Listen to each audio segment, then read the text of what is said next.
5 foot का खाला था तो 5 अफराद की ले ली उसने।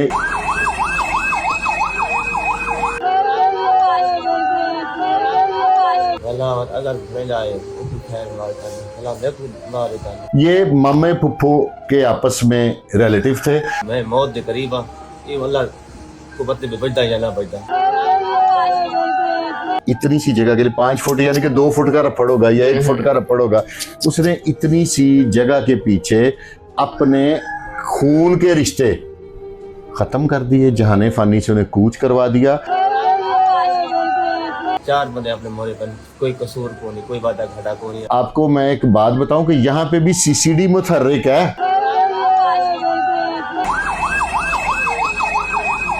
ये जो हमाद है ना, अपने खून के रिश्तों का खून बहाने वाला, इसकी भी आजकल में सीसीडी से आपको इतला आ जाएगी।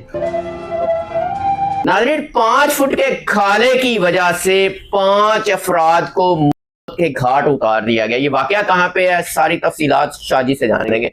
शाहजी, आपके टाइम का बहुत शुक्रिया। 5 अफराद को सिर्फ 5 फुट के खाले की वजह से जो जमीन से गुजरता है किया गया। सर, पहले तो मैं आपके नाजरीन को बताऊंगा खाला होता क्या है।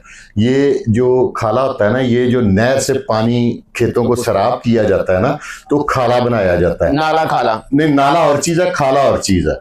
खाले में पानी होता है और जो रुई होती है वो होती है गंदा पानी, जो होता है ना जायद पानी उसमें डालने के लिए, और गंदा नाला एक और चीज होता है। ये नहरी पानी होता है, ये जमीन पे को सराब करने के लिए खेतों को दिया जाता है। ये मामे फुफ्फो के आपस में रिलेटिव थे, यानी कि एक मुबैना इतला के मुताबिक जो हमाद नामी मुलजम है ना, उसके मामू थे मोहम्मद असलम, ठीक है, उनके बेटे अजहर और मजहर, और साथ उनके आगे से एक मामू 28-28 साल के 2।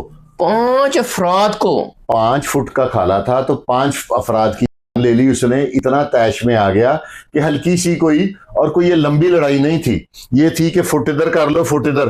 खाला बनाने का मकसद एतराज नहीं था, वो कह रहा था साड़ी जमीन च ना बोती पाओ। इतनी सी जगह के लिए 5 फुट यानी कि 2 फुट का रफड़ होगा या 1 फुट का रफड़ होगा।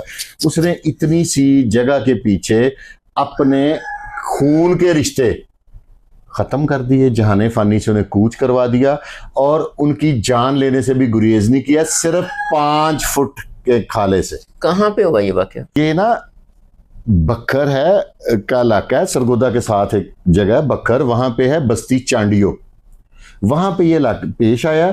और ये आपको मैं एक बात बताऊं कि यहाँ पे भी सीसीडी मुतहर्रिक है, वहां पे भी। हाँ जी, ये पिछले दिनों वो जो एक साहब थे जो बाहर से आए थे, जिनका इनकाउंटर हो गया था, जिसपे बड़ा शोर पड़ा था, तो वो भी यही इलाका था ना, सरगोदा का इलाका था।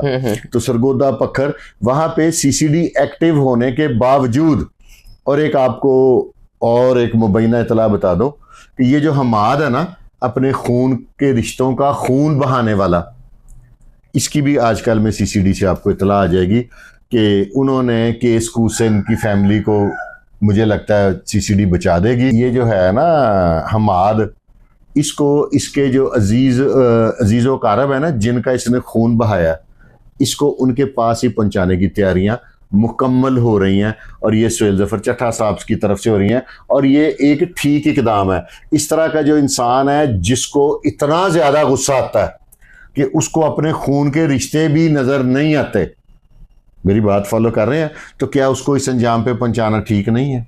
मामू फुफ्फी का रिश्ता, खून सफेद हो गया, 5 अफराद को पार किया और 3 अफराद को जख्मी किया। ये जो पार जो किए हैं, इनकी एज क्या क्या थी? जो मोहम्मद असलम है ना मामू, वो 45 साल का था, और उसके 2 नौजवान बेटे मोहम्मद अजहर और मजहर अब्बास, और इन बच्चों का 28 साल मामू, और एक वसीम सजाद 28 साल, ठीक है। 3 अभी जख्मी हैं, सजाद, शफी और अमानुल्लाह। ये 3 अफराद इसने जख्मी, यानी कि टोटल 5 फुट जगह के लिए इसने 8 अफराद की जान लेने की कोशिश की, जिसमें से 5 अफराद की जान लेने में ये कामयाब हो गया। और ये इंतहाई संगीन और खौफनाक आदमी था, डेंजरस, डेस्परेट जिसे आप कहते हैं। शादी, इंतहाई अफसोस के 5 अफराद को खत्म कर दिया, और 5 फुट के खाले की वजह से, और 3 अफराद की हालत भी तशवीशनाक है। वो कोई इतनी बेहतर हालत में नहीं है, वो भी तकरीबन एक मुबैना इतला के मुताबिक आईसीयू में है। यकीनन सीसीडी को पता चल गया होगा और सीसीडी वो करेगी जो आप उम्मीदें रखते हैं। जो आप भी चीज़ अपनी से आपकी तवक्कात है। आप भी अपनी राय का इजहार कीजिएगा। इजाजत दीजिए, अल्लाह ने के बाद।